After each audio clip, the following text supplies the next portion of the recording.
business discussion, but it can be used for organizations or other times. And it's really an open discussion about a very big topic that's being kind of brought up a lot. So my whole premise is that tradition is not a business model. So I'm going to walk through that a little bit, discuss it in the terms of businesses, discuss it in the terms of organizations, and also discuss it in the terms of cities and what that looks like. So I want you to I realize this will be a little bit longer. My goal is to not go longer than 15, 20 minutes. So you can sit back and watch this. You also can share it. You can have meetings around it, and you can use it as the beginning of your discussion. But let's start with this. The most detrimental thing that we can do is we can say we are going to replicate something that happened a long time ago. Why? Because today, the way things are today, does not mean that when you replicate it, it can come back and do that same thing over and over again. As a matter of fact, that very rarely does happen. I'm going to use, I'll say, universities as a good example. Why? Because we look at universities and we look at them and say, well, they're built on tradition. I mean, UCO is the oldest university. You have OU as second. I'm like, we have these traditions, these things that we are embedded with, that we know, oh, this is what we've always done. Like, this is the tradition that we have. And we look at that and go, well, this is a traditional university. This is a traditional school. We have this and that and the other thing. But I want you to really stop and think about that. Is it truly traditional? Do we have traditions that we like? Are there bits and pieces of the tradition that we like to keep? But the reality is, we are not in a traditional building. OU is not the traditional university that it was. Thank goodness. UCO is not the traditional university that it was. Thank goodness. We are not the same as we were in 1896. Thank goodness. So there's like things that we have traditions that we like, but we don't want to be traditional. So when we're looking at a business, I think one of the things we need to look at is look back and go, wait a minute. First of all, are we relying too much on tradition?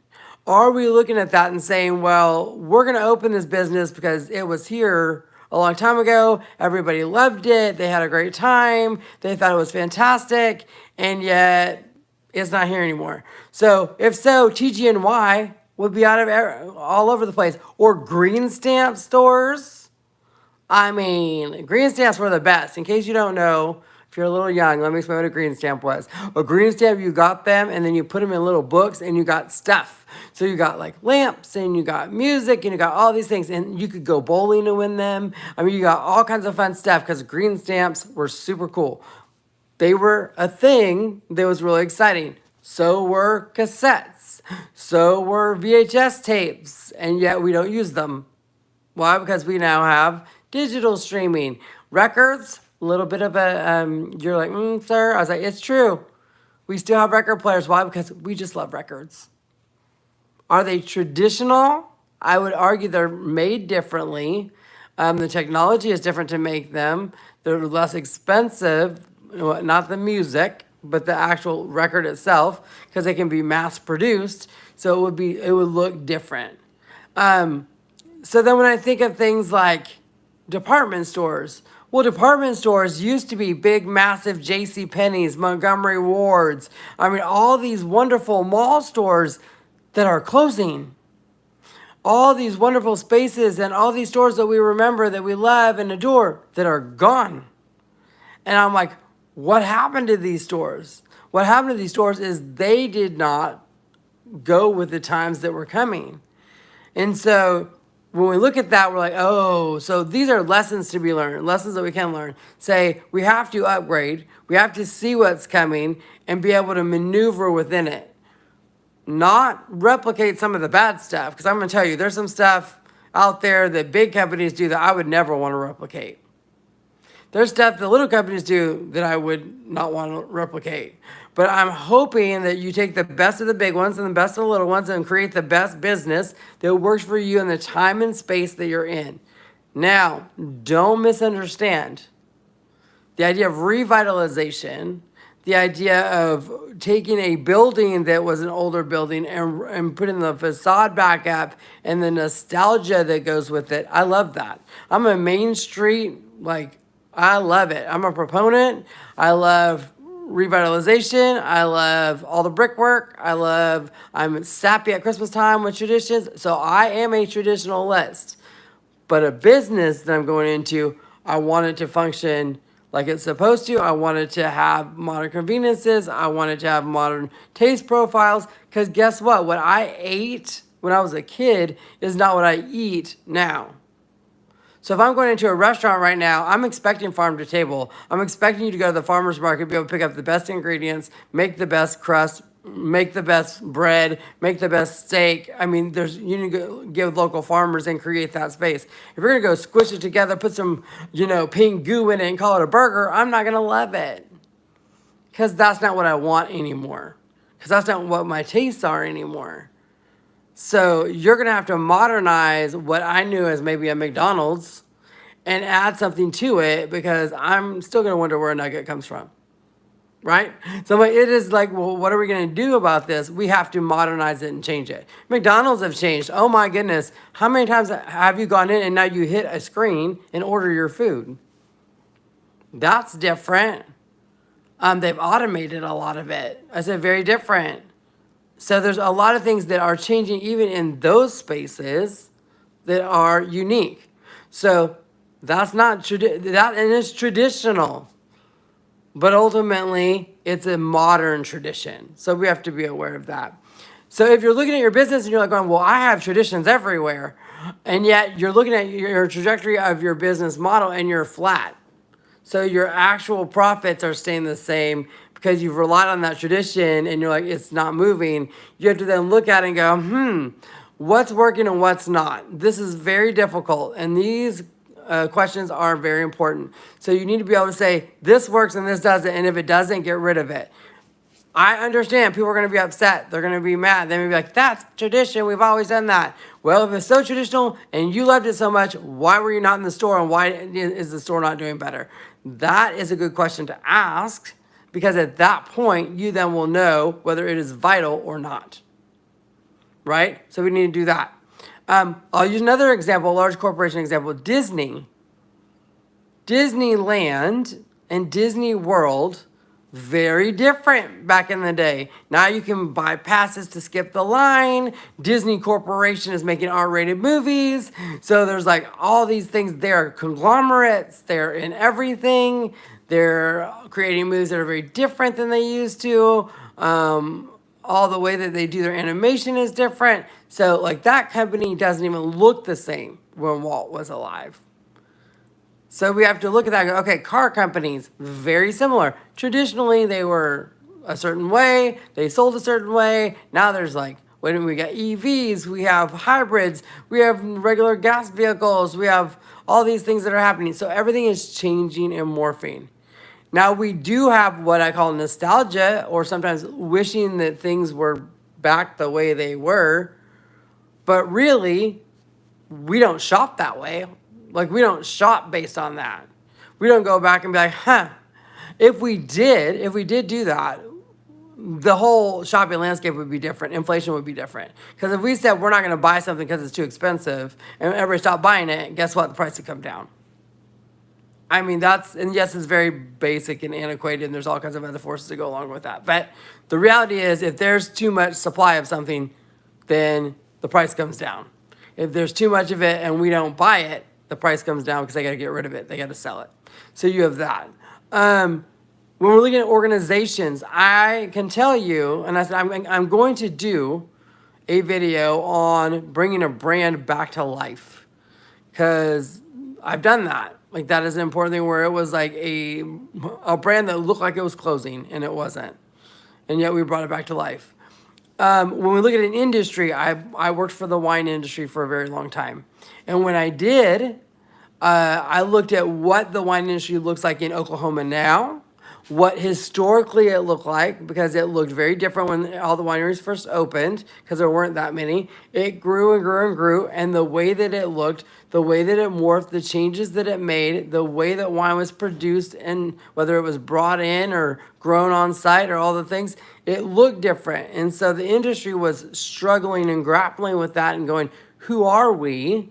If we're not this or this, we are kind of a blend of all of them.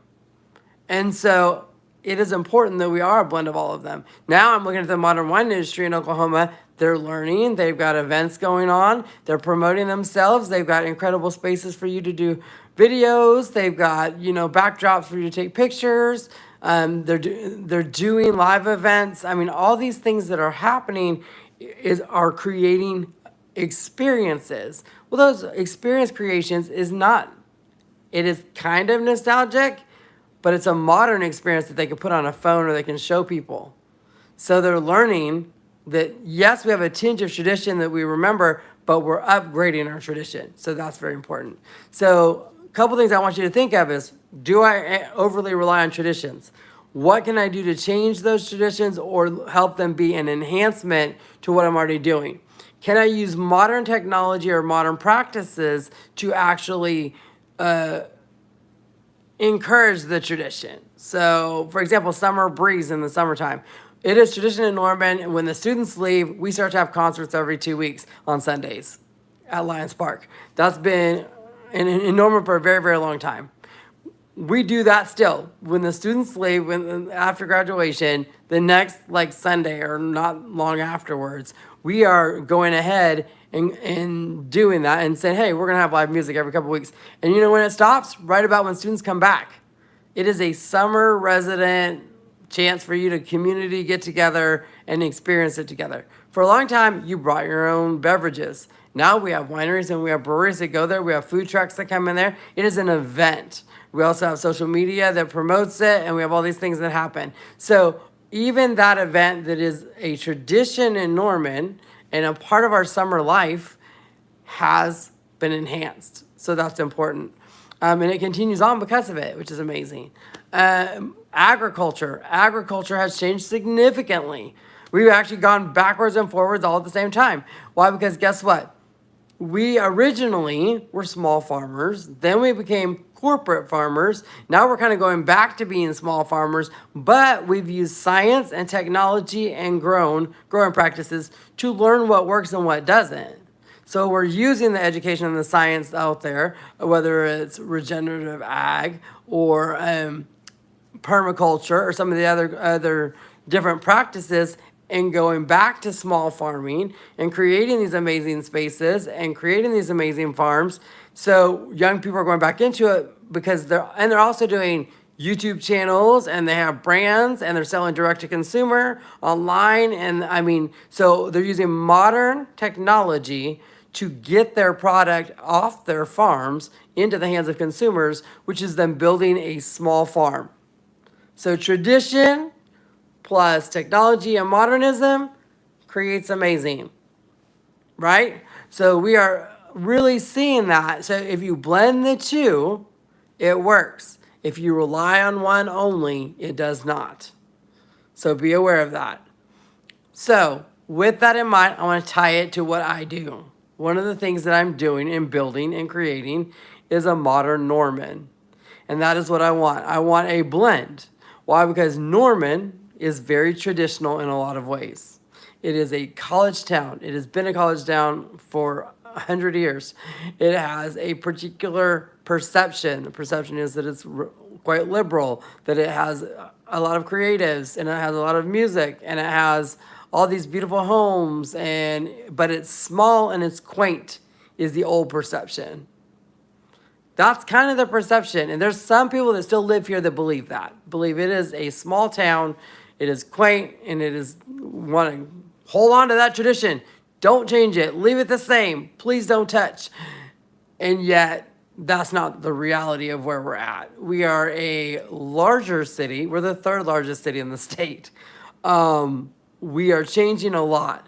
So have that yin and yang. We have that balance, that fight. We're pushing and talking and having conversations about what traditions we want to hold on to and what traditions we can let go of, and new traditions that are going to come in and become a part of our world, and then the next thing that's going to change. Again, I think that is a healthy thing for every city, a healthy thing for every organization, and a healthy thing for us individually. Do you have things that you are holding on to, or traditions or fears or other things in your life that you need to let go of, and allow yourself to be reborn anew, or have a new perspective, or a new outlet, a new creativity, a new opportunity, a new relationship, a new business, a new organization. You have all this newness in you that has been overlayered with traditions and faults and thoughts and other things that are going on, and you can break free of that. Like, that's kind of kept you bound up. And you can break free of that. You can stop that and say, you know what? We have an opportunity, and the opportunity is to break all of that and open ourselves up and create the next thing. So I want to remind you, tradition is not a business model. Tradition is important as an inspiration, but not without modern conveniences, not without modern, thoughts and education and research and all the modern things that we know to create the best thing, because business will not thrive completely traditionally. And I would love for you to put a business in my comments that is a completely traditional business. I would love it. I would love it. And I'm like, and if you go Amish and Mennonite, we have to have a conversation about their actual businesses and their stores. Because I'm like, I'm going to tell you, I've worked with Amish and Mennonite, and I know that has even changed. It is very different. So in that way, there's some distinctions. There's some ways that things are being sold that are not by the community itself, but it is very, very interesting the way that it works. So hopefully you have a chance to sit down and watch this. Yeah, I kept it less than 20 minutes. 15 is a little short. For you to sit down, watch it, sit with your team and watch it, let them sit and think about things and, critique it. By all means, take what I'm saying and pick it apart. I agree with this, I disagree with this, and open those discussions. That's what this is for. It's for you to do that. It's for you to self-reflect and do that with you as well. And my job is to put this into your hands and let you do what you want with it. Hopefully it just opens up a frank discussion, an open discussion, a good discussion, and you guys are ready to rock your organizations out. Norman, I know, is in that process right now. I can't wait to see what comes out of it, because we are both. We are tradition, but we are a modern city, and we're creative, and we have all these new energy things coming up that we're excited about. So we're good to see you in a real live laboratory way what a city of 138,000 does with tradition and modernism combined, and what happens. So watch what I'm doing here. Of course, the best way for you to get all this is to subscribe. I will put this on my subscriber page for at least 30 minutes before I ever release it